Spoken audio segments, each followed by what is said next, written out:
The aircraft workers in our area have been on strike for a couple of weeks here. We just had that dock worker thing, and now we have these natural disasters down in the southeast. So, today we're going to talk about making sure that our pantry is well stocked in case we have an emergency.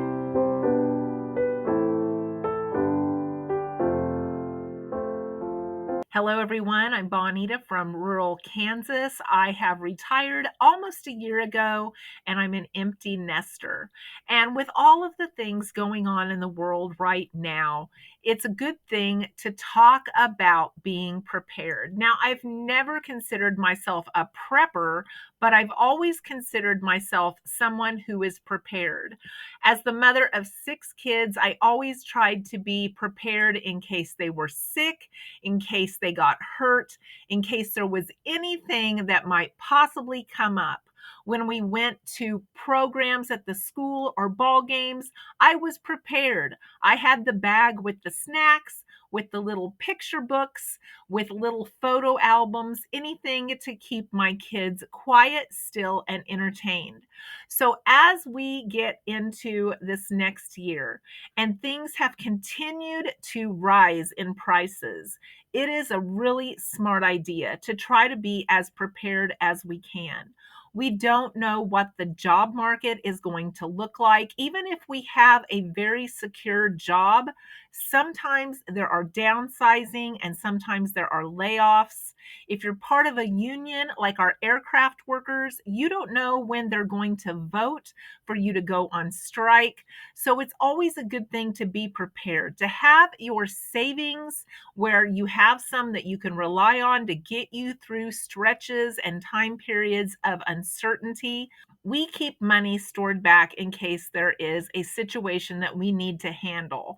Most recently, we just had to buy a new stove, and we did get a lesser expensive model without all of the bells and whistles. We didn't need that, but we were able to pay for that out of our checking account by just saving money in case we needed it for something that came up. We try not to touch our savings in case there is a really big, bad situation that we have to tackle with that. Along that lines, we have to be prepared. Medicine, household supplies, food, gas, and water. Let's dive into this, and I'm going to show you a few of the things that I look for, that I like to stock up on and have extras of when I'm out and about to put in my storage pantry. We keep about 16 gallons of water. These are our empties. They will be going to town to get refilled. I also have about 4 gallons in the camper and about a half a gallon in my car. We also keep a fully operational stocked pantry of things that can be eaten quickly, homemade spices, and all kinds of foods that we might need in case we are stuck here for a while, whether it's a snowstorm or whatever is going on.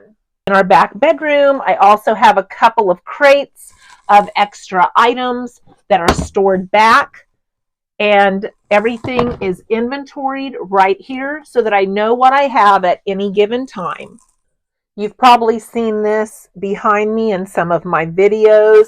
This is more pantry storage that I have in here for things that we might need.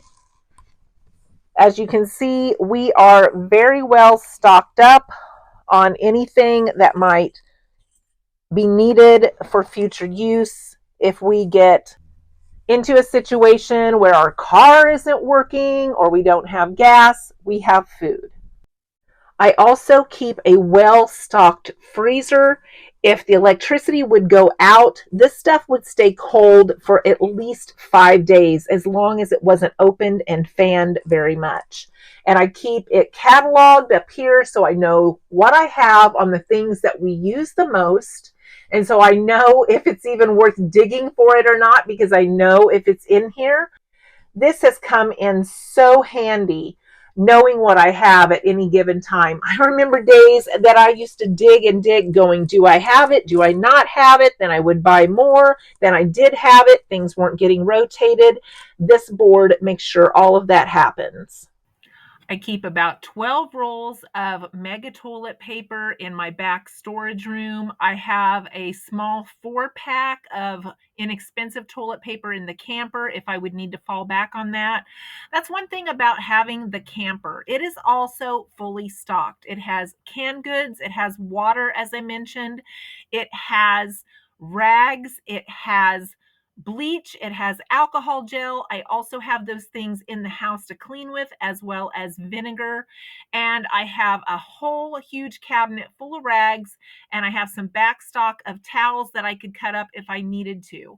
I don't overstock on paper towels because that's something we just don't use. And even in an emergency, I have a lot of backup rags that would keep us going for a long, long time. So those are some of the things that I keep stocked up. I also have extra laundry soap, extra dishwashing liquid. So all of those basic needs can be met here on the farm. Now, we've had lots of emergencies in the past, and maybe they're not true emergencies. We've been without water for 2 weeks before. We've been without electricity for 4.5 days. We've had some of those little stretches of trial runs, maybe, that we have had to figure out how to get by until we get our services back. Living in the country, a lot of those things can be unexpected. And when winter comes, I don't want to risk getting out on the road.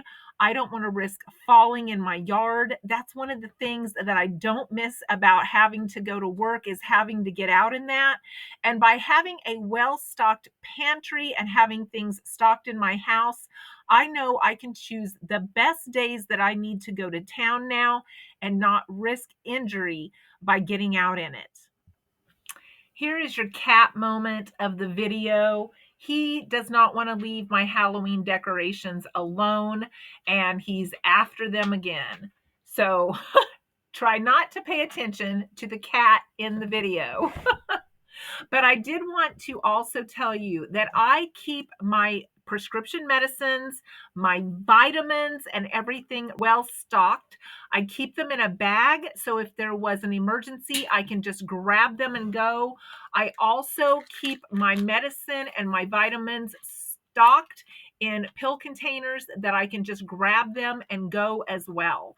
So that's something that we don't always talk about on these prepping videos, is having your medicines ready to go. My husband's is in an old coffee container that he has all of his medicines in there. He can just slap the lid on, grab it, and go.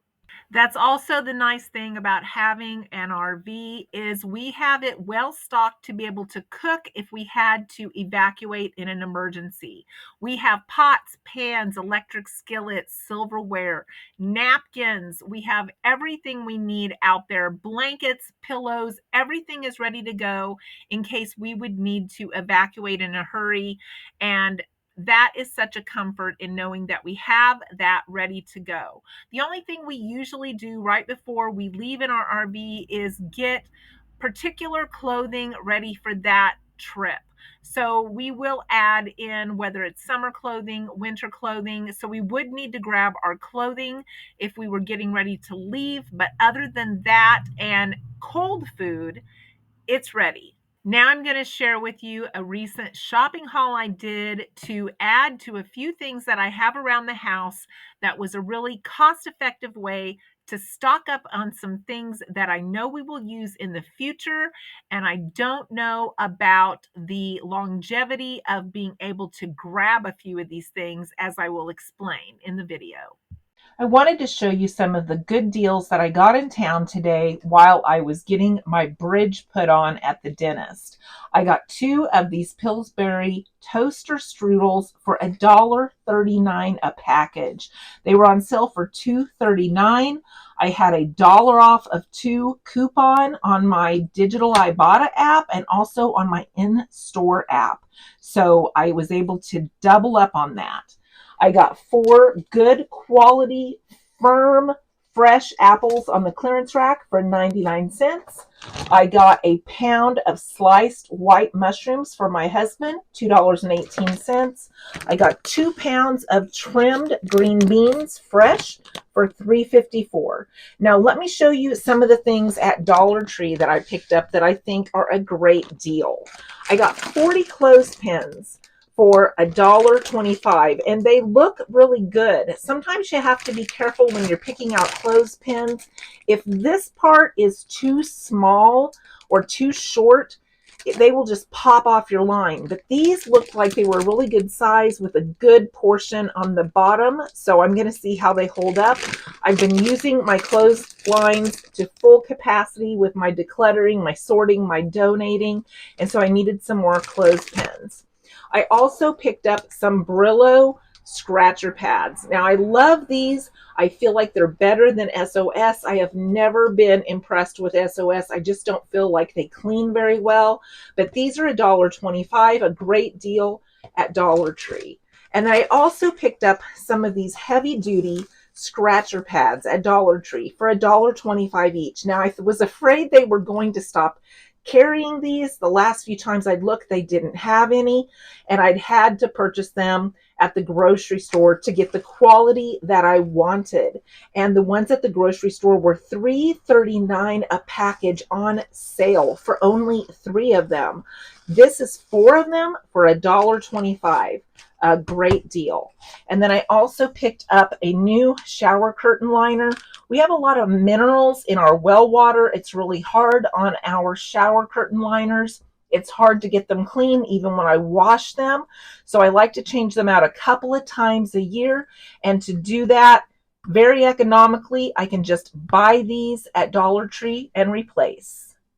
I hope that this video has maybe given you some good ideas of what you can stock up, maybe how you can prep in case there's an emergency. Remember when we were having a baby and we always had that to-go bag ready to go like the last couple of months?